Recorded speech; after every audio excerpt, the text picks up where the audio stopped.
Hi everyone, this is Sai Fanendra from SQL School, and today I received one error from one of our participants who is into my SQL DBA classes. It's regarding a backup error, access denied. It's one of the common errors we usually see when performing backups. Here it is on my screen. My participant, Mr. Randy, is trying to perform backup to E drive. It was successful, but Mr. Randy is trying to perform backup to a C drive. It gave an error, access denied error. Come on, let's understand why we have that error and how to resolve the error. Let's get started. At our SQL school, I assure you practical classes step by step on detailed SQL database administration. No second thought. At the same time, I assure you complete support for your practice. The classes will be very much extensive, very useful, and at the same time educative and encouraging. I'll make sure the things are very much detailed, step by step. The classes will be completely into practical zone with everyday assignment. And I request my participants to practice on time for best results. Come on, let's get started now.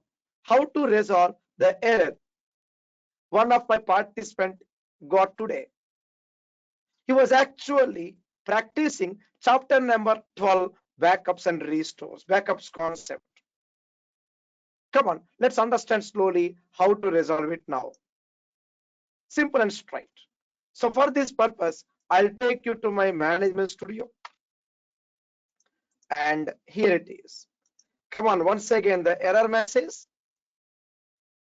access denied problem. How to resolve? Very simple. New query, and usually we say backup database.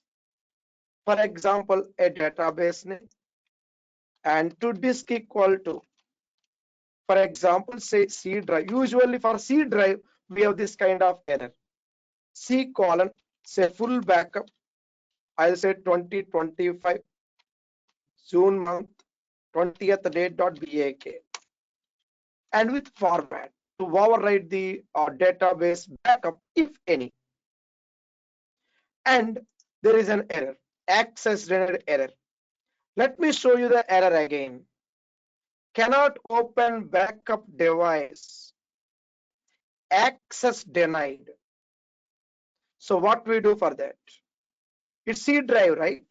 We are performing the backup to the C drive. So what we do? Go to C drive, right click C drive and properties. Okay, go to C drive properties. And here, once we go to C drive properties, go to security, and once we go to security, there is an option called edit. Click on edit. Then add. There is one Windows user called everyone. Remember, in production environment, we need to specify our current user name. For everyone, instead of everyone, give current username.